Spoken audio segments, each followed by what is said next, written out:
Anyone who receives you receives me, and anyone who receives me receives the Father who sent me. If you receive a prophet as one who speaks for God, you will be given the same reward as a prophet. And if you receive righteous people because of their righteousness, you will be given a reward like theirs. And if you give even a cup of cold water to one of the least of my followers, you will be surely rewarded.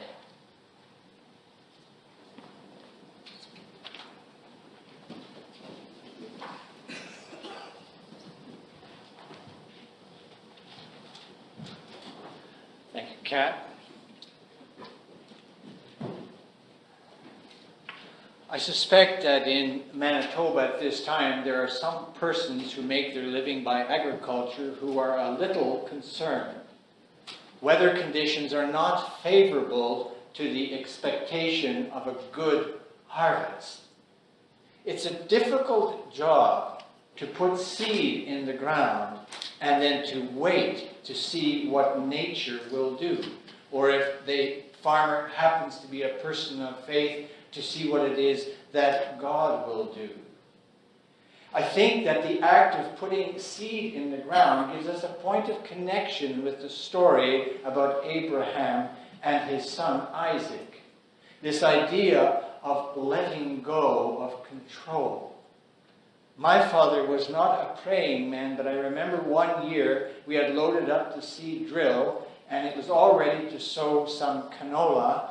And Dad got off the tractor, kicked the tires a few times, went and stood by the seed drill and took off his hat. And I thought, he is praying.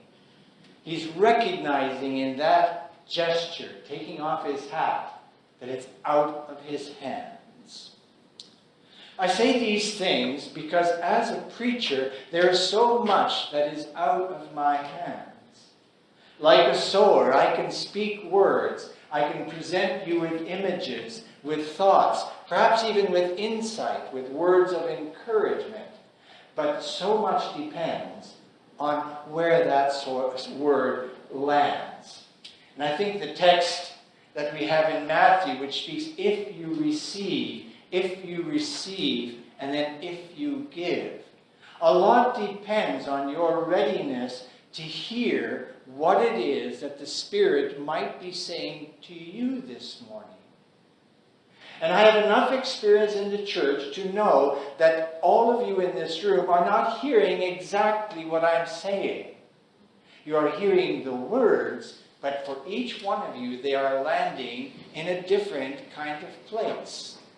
If you've been worried about something this past week, these words will land into that state of worry. If you've been excited, if you've been distracted, I know that someone here may not be listening at all, may be deep in thought about some other matter. And I will assure you that even in this, the Spirit may be speaking to you. Everything depends on your openness to hear, to receive what the Spirit has to offer. Now, the text in front of us from Genesis is a very troubling text, if we think about it even for a moment. It's not difficult to reduce it to a few glib cliches. Isn't Abraham marvelous in how he obeyed God? But the thing is, Abraham's story of obedience takes place in a set of circumstances that could be considered appalling. Who is this God that gives a gift and then demands that the gift be returned? Who is this God that would say to a father, to say nothing of the mother in the background, silently observing all that is happening between God and her husband? Who would not wonder when God says, Abraham, I want you to take your son, what you've been hoping for all of your life, what represents for you the future for you and Sarah as you prepare to cross over into the eternal lands. So Abraham takes his son and he goes forward and he prepares to do just as God has compelled him to do. Now, the challenge for us as modern people is to make a connection with our experience.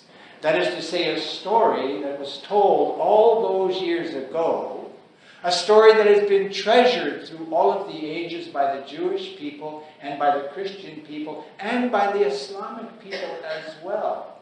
A story that presents us with opportunity to learn something about ourselves and our experience in the world. So during the week, Barbara and I were discussing this. The poor dear has to listen to me as I think out loud, preparing for Sunday morning. She's often surprised to discover that what I actually say has no resemblance to what I've been thinking about during the week. But we talked about this text, about the costly business of letting go of your child's future, giving it up. And for us, an example came easily to mind, because at the age of 16, our daughter Karen declared independence. Barbara and I were preparing our lives so that I could go to the seminary. We had made arrangements that Karen was to spend a little bit of time with her father. Barbara had been divorced and I had married her, and they were my stepchildren. Karen could go and spend time with her father and see how that would go, and then choose to stay with him in Winnipeg, or she could choose to come with us to Vancouver. Just a couple of days before we were to leave, she changed her mind and decided to move in with a boyfriend. This was hard for Barbara and I. He was an abusive young man. He did not treat her well. But we made a decision that if Karen was going to declare independence, we would honor it. That is to say, we decided that she would be independent. We cut her off from all of our resources, all of our material resources. We also made a covenant between ourselves and with Karen that we would never close the door to be open to hearing from her, to be open to encouraging her in her struggle for independence, to strengthen her however we could without letting her be dependent on us. It was a difficult decision to make, and it was a difficult decision to live through. Abraham's story takes place in one afternoon. Maybe we could call the journey 3 days and then one afternoon, and it gets its resolution. We as parents, we as young people, we make our decisions, and things don't always get resolved immediately. Over the next number of years, we went through great times of anguish related to our daughter Karen's life experience. She continued to choose abusive men to live with.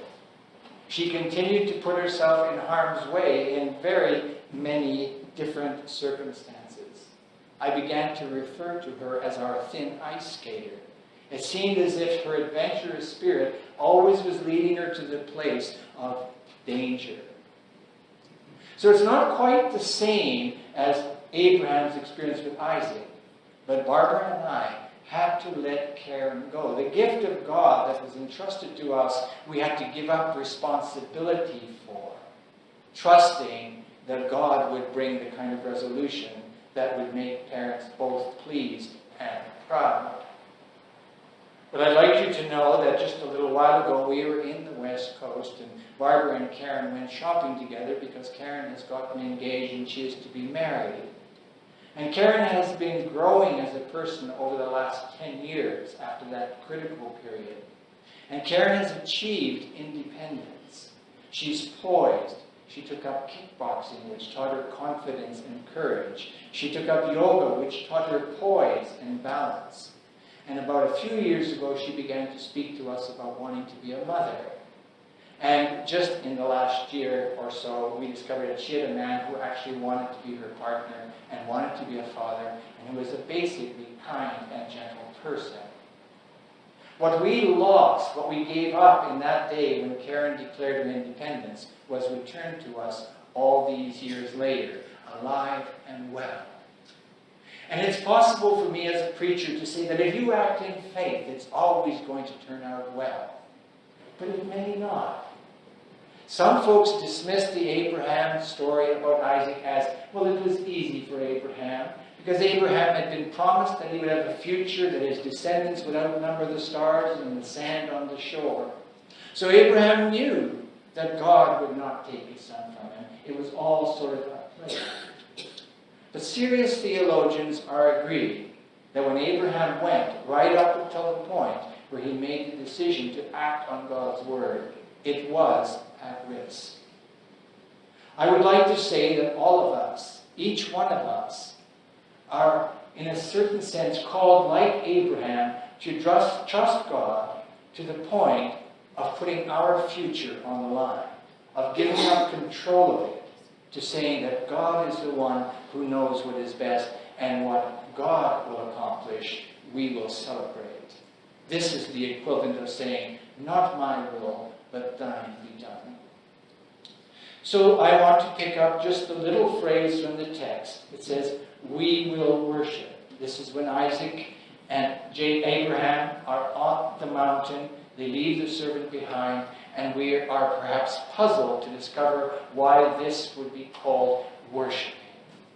We have tended in the Christian tradition of the modern world to think of worship as singing, praying, teaching, learning, head stuff.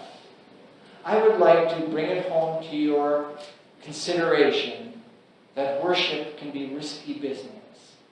Worship can be a matter of life and death. Not just when it comes to things like our children, but when it comes to all the decisions we make. Just going back to where I started, it's an act of worship to cast seed in the ground and hope that it will come up as an abundant harvest. So I encourage you in your relationships with the young people in your families, your children, your grandchildren, if there is a time when you worry or are anxious about how it might come out, let that worry and anxiety go. Trust in God and hope for the best. I say these things trusting that the Spirit will bless them to your understanding. I'm going to ask you to join in singing a song. It's found on 510 in Voices United. We have this ministry. We have a calling.